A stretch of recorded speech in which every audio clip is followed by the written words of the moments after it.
দর্শক শুভেচ্ছা, আপনাদের সবাইকে আমন্ত্রণ জানাচ্ছি বাংলাদেশ স্পাইন অ্যান্ড অর্থোপেডিক হাসপাতাল নিবেদিত সুস্থ মেরুদণ্ড অনুষ্ঠানে। আজকে আমরা যে আলোচনার বিষয়টি নির্ধারণ করেছি বয়সজনিত ঘাড়ে ব্যথা। মানুষের বয়স যত বাড়ে মানুষের অনেক ধরনের ব্যথার উপসর্গ বা অনেক ধরনের ব্যথার দেখা দেয়, সেই বিষয়টিকে প্রাধান্য দিয়ে আজকে আমরা বয়সজনিত ঘাড়ে ব্যথার যে বিষয়টি সেটি নির্ধারণ করেছি। পুরো আয়োজনটিতে আমি সঙ্গে থাকছি তানফির আহমেদ। আমার সঙ্গে একজন আলোচক উপস্থিত হয়েছেন আজকে, তিনি বাংলাদেশ স্পাইন অ্যান্ড অর্থোপেডিক হাসপাতালের chief consultant professor doctor Shah Alam. Sir, আপনাকে স্বাগত জানাচ্ছি। আপনাকে ধন্যবাদ। যে আজকে খুব গুরুত্বপূর্ণ একটি বিষয়, অনেকেই এই বিষয়টি নিয়ে আসলে অনেক কষ্ট পেয়ে থাকেন, বয়সজনিত ঘাড়ে ব্যথা। একটু বিষয়টি ব্যাখ্যা করবেন। জি, আসলে ঘাড়ে ব্যথা এবং কোমরে ব্যথা দুইটাই অনেকটাই কাছাকাছি। বয়সজনিত যেহেতু আমরা কথাটা বলছি, ধরেন 50 বছর বা 60 বছর বয়সের পরে কোনো না কোনো সময় শতকরা 80 থেকে 90 ভাগ লোক হয় ঘাড়ে ব্যথা বা কোমরে ব্যথায় ভুগে থাকেন। বয়সের কারণে ঘাড়ে যেটা ব্যথা হয়, আমরা অনেকেই কিন্তু বলে স্যার আমার স্পন্ডিলাইটিস আছে, সার্ভাইকাল স্পন্ডিলাইটিস আছে। এটা বয়সের সাথে যে ডিস্ক মেরুদণ্ডের, যদি আমরা মডেলে চিন্তা করি যে অনেক হাড়, একটার পর একটা হাড় থাকে, এলা মাঝখানে একটা ডিস্ক থাকে, ইন্টারভার্টেব্রাল ডিস্ক, যেটা আপনার হলো একটা স্প্রিংয়ের মতো কাজ করে। ইয়াং বয়সে এটা খুব সফট, স্প্রিংটা খুব স্ট্রং স্টাউ। যখন বয়স হতে থাকে আস্তে আস্তে এই যে ওঠানামার যে প্রবণতা এটা কমতে থাকে, তখন একটু চেপে যায়, হার্ড হয়ে যায়, আস্তে আস্তে একটু হার্ড হয়ে যায়। এই সফট জিনিসটা একটু হার্ড হয়ে যায় এবং একটু শিং করে, সংকুচিত হয়ে যাবে। হওয়ার পরে স্যার আমরা একটি বিষয় আলোচনা করছিলাম, আপনি ডিস্ক প্রোল্যাপস একটি কথা বলছিলেন, এটা কি? এটা আসছে আমি এটা যদি ধরেন একটু আর্লি স্টেজে হয়, তা যখন এই যে স্প্রিংয়ের মতো কাজ করবে, এই ডিস্কগুলো সফট, অনেক সময় ডিস্কগুলো একটু লিক করে যায়, যেটাকে আমরা বলি প্রোল্যাপস ডিস্ক, সিকোস্টেটেড ডিস্ক। প্রথম অবস্থায় ধরেন একটু ফুলে গেল, এরপর একদম বের হয়ে আলাদা হয়ে গিয়ে দুই হাত বা পা, যেটা ডিপেন্ডস অন যে কোন জায়গায় হলো। যদি আমরা ঘাড়ের কথা চিন্তা করি, যদি এক সাইডে যায় ডান দিকে, ডান হাতে সাংঘাতিক ব্যথা করবে। প্রথম অবস্থায় ঘাড়ে ব্যথা, এরপর হাতে ব্যথা।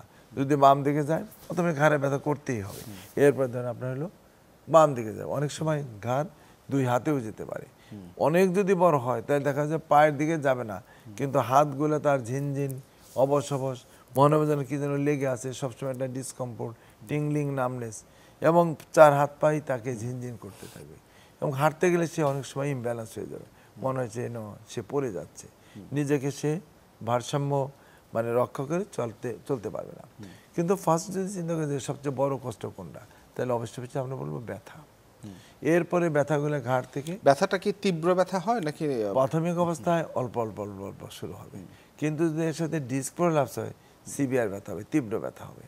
এবং এটা প্রাথমিক অবস্থায় শুধু ঘাড়েই থাকবে, এরপর দুই হাত বা এক হাত অথবা চার হাত পাই ঝিনঝিন শুরু হবে।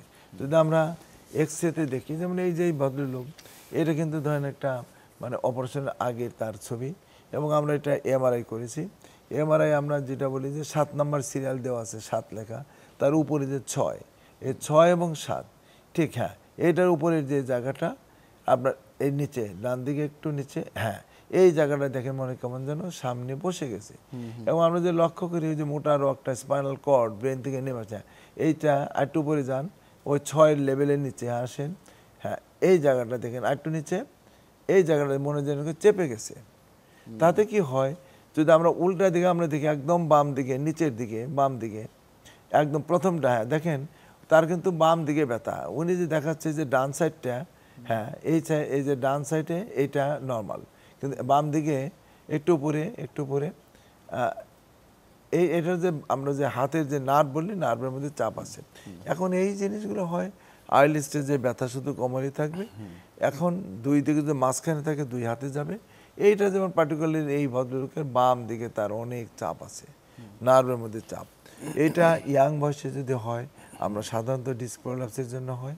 আবার যখন একটু বয়স বেশি হয়, তখন আমরা বলি ডিজেনারেটিভ ক্যানাল স্টেনোসিস, পুরা যে কটটার চতুর্দিকে অথবা যে নার্ভটা বাম বা ডান দিকে তার চতুর্দিকে চেপে যায়, জায়গাটা কমে যায়, তখন হলো ব্যথা শুরু হয়ে যায়।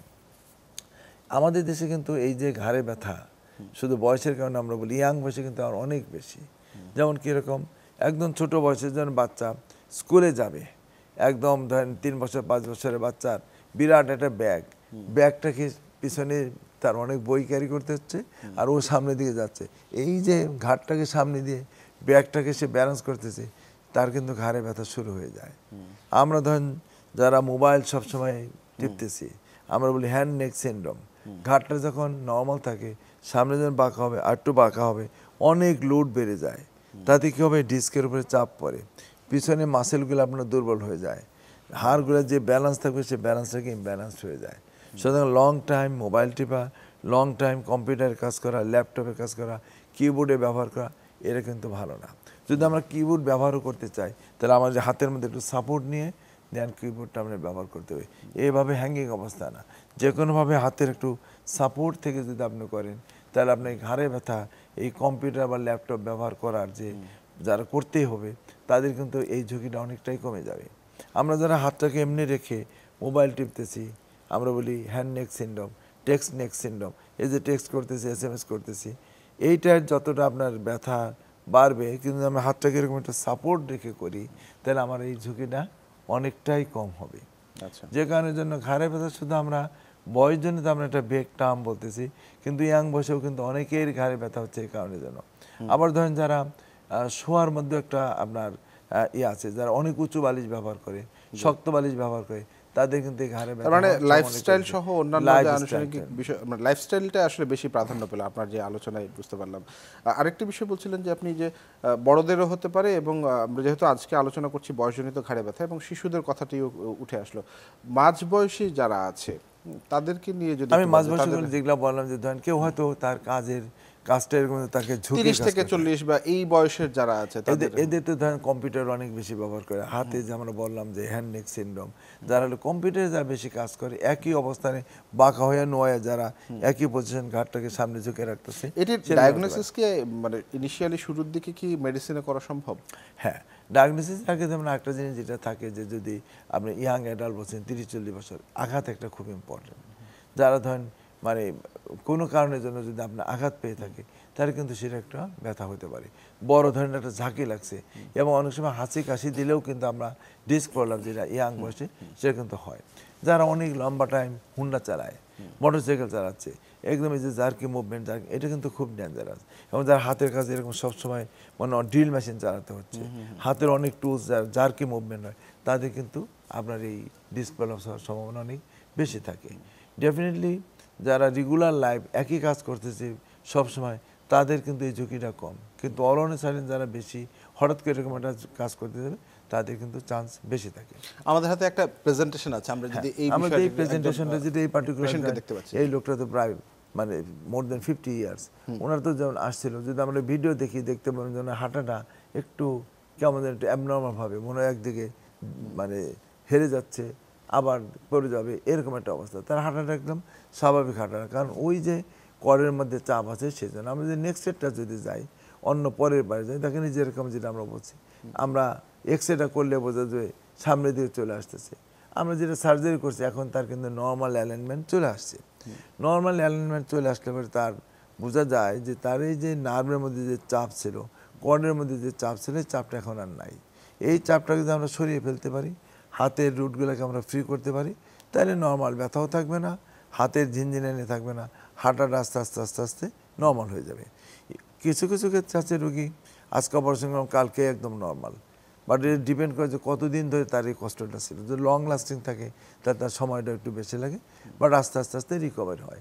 যেমন আমরা এক্সরেটা দেখলাম, দেখেন প্রথম যে দ্বিতীয় এক্সরেটা মনে সামনে দিয়ে ঝুঁকে গেছে, বাট ফাইনাল লাস্ট 4 নাম্বার এক্সরেটা কিন্তু সে নর্মাল লর্ডোসিস আমরা বলি, যে ঘাড়ের দিকে সামনের দিকে বাঁকা থাকবে, সেটা সে ফিরে পেয়েছে।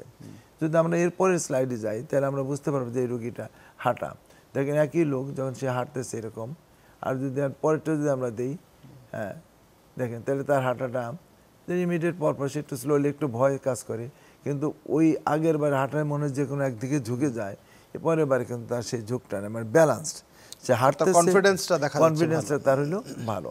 তো সো আমরা যদি কম্পেয়ার করি যে বিফোর সার্জারি এবং আফটার সার্জারি, তাহলে কিন্তু আমরা এই ফলটা খুব তাড়াতাড়ি আমরা পেয়ে যাই। চিকিৎসা পদ্ধতিতে যেটা বলছিলেন, যে শতকরা কিন্তু এখানে প্রায় 80% আমরা বলি যে কোনো অপারেশন লাগে না। জি, আমরা এই বিষয়টি নিয়ে একটু বিস্তারিত আলোচনায় যাব। আমরা একটা বিরতি নিয়ে ফিরছি। দর্শক, সুস্থ মেরুদণ্ড অনুষ্ঠান দেখছেন আপনারা, একটা বিরতি নিয়ে ফিরছি একটু পর, সাথেই থাকুন।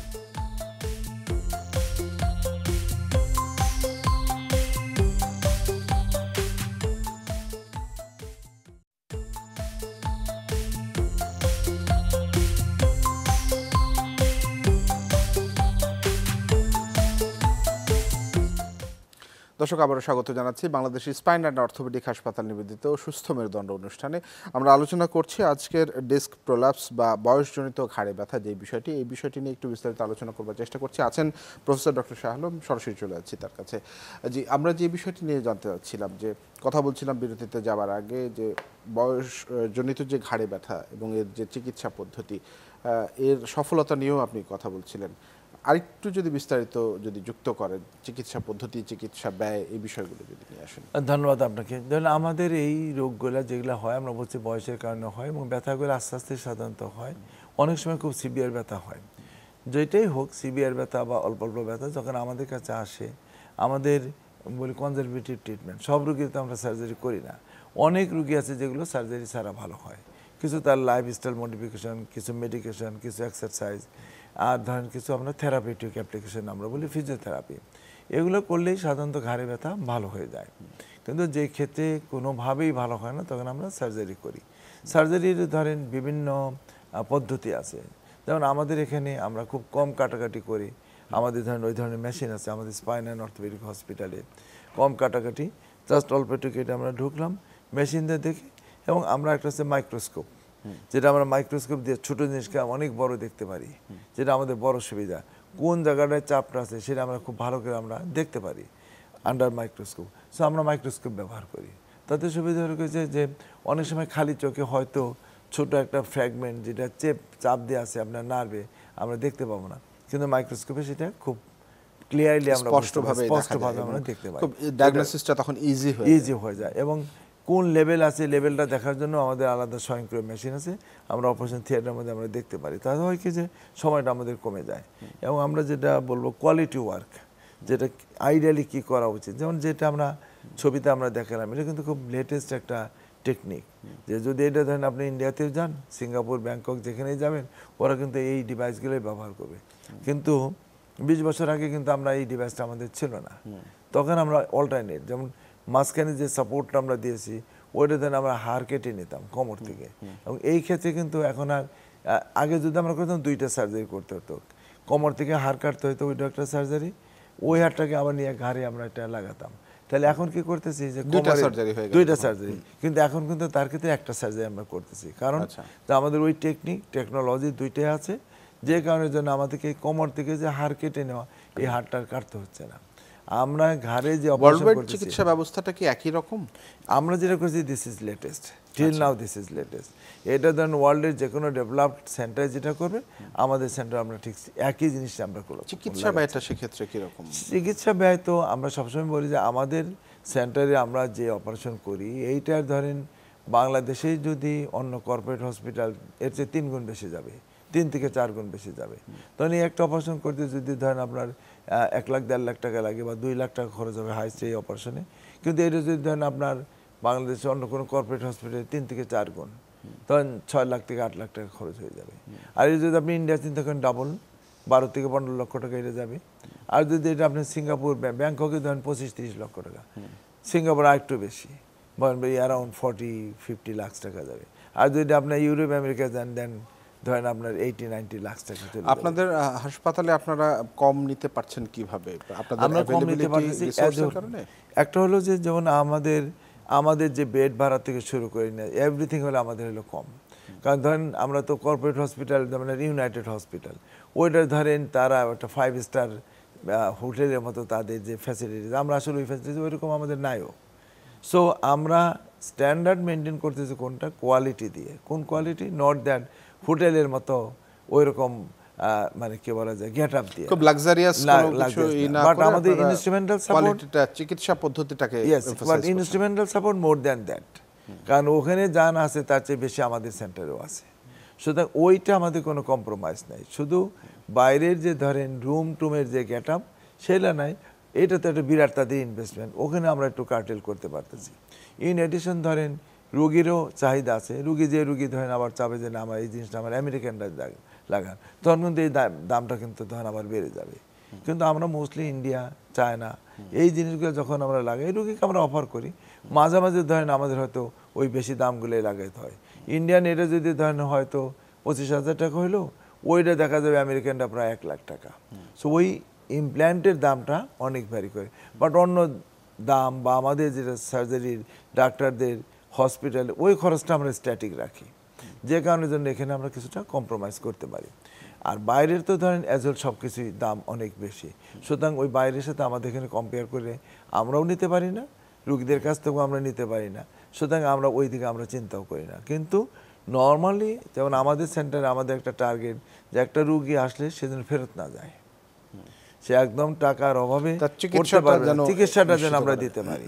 আমরা অনেক কিছুই আমরা কম্প্রোমাইজ করি, কারণ আমাদের টেকনিক্যাল যে আমাদের এই সেন্টারটায় ধরেন এটা শুধু এখানে আমরা সার্ভিস দিই তা না, এটা একটা একাডেমিক সেন্টার। আমাদের এখানে ধরেন আমরা ফেলোশিপ দিই, আমাদের বাইরের ডাক্তার গত মাসেই গেল ইন্ডিয়ান একটা ডক্টর ট্রেনিং করে গেল। আমাদের এখানে দুইজন, একটা সরকারি ডাক্তার একটা বেসরকারি ডাক্তার, দুইজন এখন আমাদের এই সেন্টারে ট্রেনিং করতেছে, 3 মাসের জন্য তারা আসছে। সো এখানেও কিন্তু আমরা বিরাট ছাড় দিই, তাদের কাছ থেকে আমরা কোনো টাকা টুকা নেই না, আমরা তাকে থাকতে দিচ্ছি, খেতে দিচ্ছি এবং আমরা তাকে শেখাচ্ছি। সো আমাদের ফেলোশিপ প্রোগ্রাম, এবং এটা হলো একটা ইন্টারন্যাশনালি রিকগনাইজ সেন্টার আমাদের এটা, যে কারণের জন্য আমরা অনেক কিছু কম্প্রোমাইজ করে আমরা ছাড় দিই, যেটা হয়তো ফাইন্যান্সিয়াল বেনিফিটের চাইতেও একটা ব্র্যান্ডিং, একটা ইমেজ ক্রিয়েট করে। এক্স্যাক্টলি। জি, অনেক ধন্যবাদ প্রফেসর ডক্টর শাহ আলম আপনার মূল্যবান বক্তব্য তুলে ধরবার জন্য। দর্শক, বাংলাদেশ স্পাইন অ্যান্ড অর্থোপেডিক হাসপাতাল নিবেদিত সুস্থ মেরুদণ্ড অনুষ্ঠানে আজকে আমরা যে বিষয়টিকে আলোচনার প্রাধান্য দিয়েছি, বয়সজনিত ঘাড়ে ব্যথা বা ডিস্ক প্রোল্যাপস, আমাদের সঙ্গে যুক্ত ছিলেন প্রফেসর ডক্টর শাহ আলম। তিনি বিষয়গুলিকে খুব সুন্দরভাবে তুলে ধরলেন, বাংলাদেশের চিকিৎসা পদ্ধতি, চিকিৎসা ব্যয় এবং কম্পারেটিভলি অন্যান্য কান্ট্রির সাথে আমাদের যে তুলনা, সেই বিষয়গুলো আলোচনায় উঠে এসছে। নিশ্চয়ই আপনারা উপকৃত হয়েছেন। সঙ্গে থাকা আপনাদের সবাইকে আরও একবার ধন্যবাদ।